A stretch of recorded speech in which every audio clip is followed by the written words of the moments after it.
All right, everybody, we're on item number 24.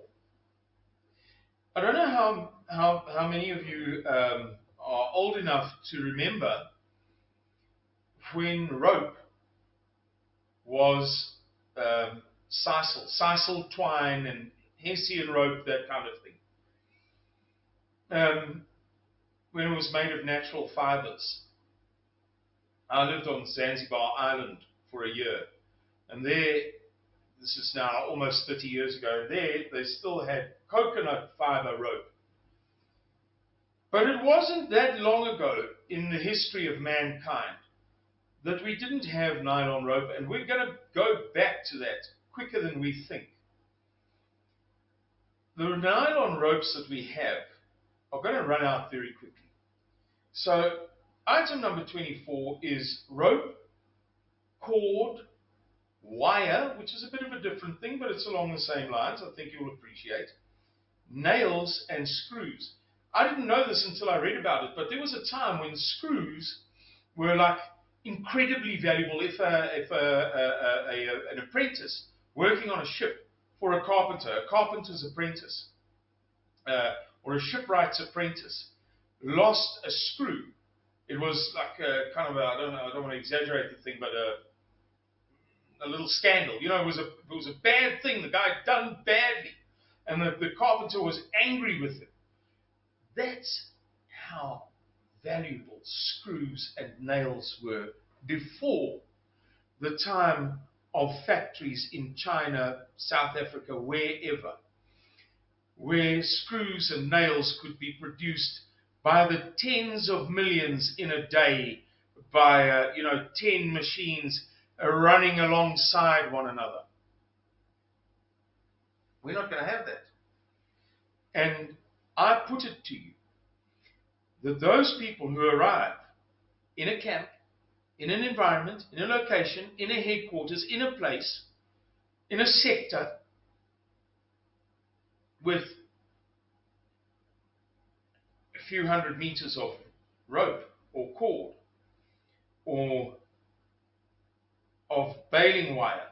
Not that there isn't a lot of wire lying around on farms in South Africa.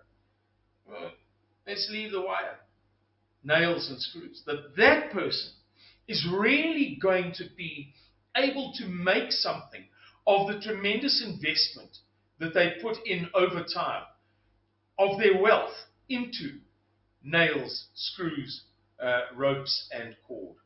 Please give it some thought. Thank you very much. Right, guys, we're on item number 25, and it's an item that will be a little bit an uncomfortable thing for some people because it's expensive to hoard it, and that is silver. Look, my sons bought some silver recently, and I couldn't even afford to buy what they bought, my kids. And a rates and taxes bill for the municipality to pick up my rubbish, which they don't do. I don't have 300 and whatever they paid, 367 Rand an ounce for silver at the end of the month, or in fact, where they bought, I think you have to get a minimum of 10 ounces. So I'm in the same boat as many of you who will find it difficult to accept this. But the reality is, whether we like it or not, that sooner or later, we, like our forefathers, will recognize the necessity of having something that is money.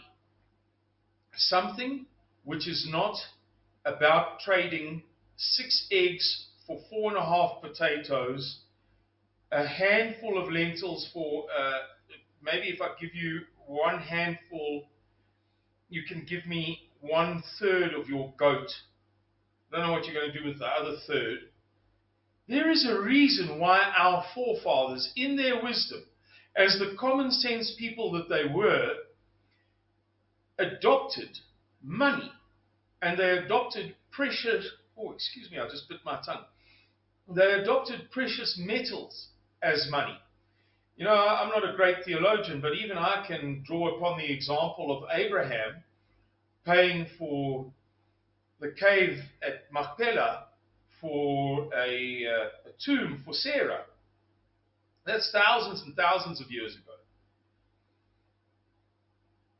Sooner or later, we are going to have a form of a currency. We are going to have money. Whether we like it or not, it will happen.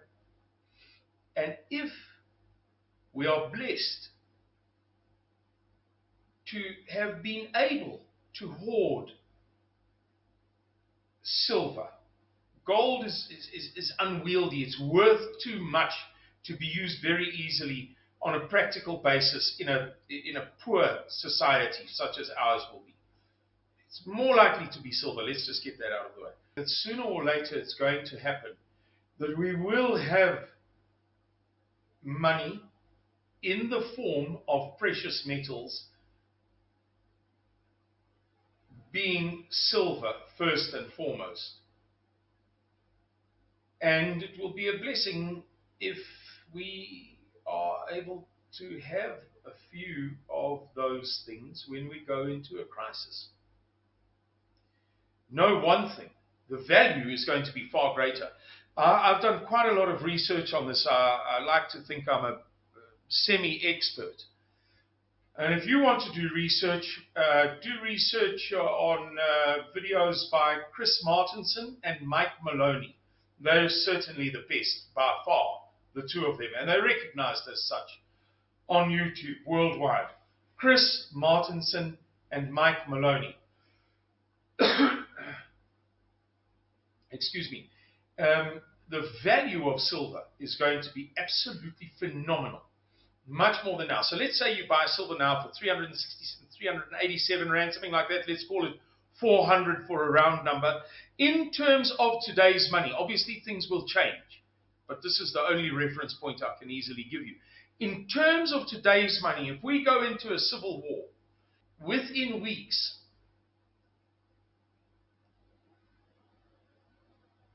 that silver that you paid 400 Rand an ounce for may be worth 10,000 Rand in today's money.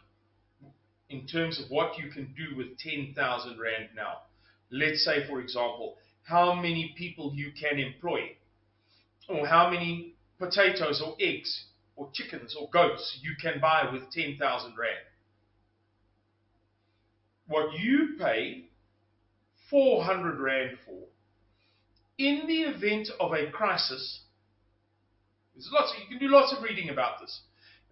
One of those guys, Chris Martenson and Mike Maloney, has a video in which they track the value of silver going back to the first written records of mankind. And in every single instance of war or civil war or catastrophe or cataclysm, the value overnight goes to a certain well-known standard. Part of that standard, for example, is that a tenth of an ounce of silver has throughout history been a day's wages for a laborer. That gives you some sense of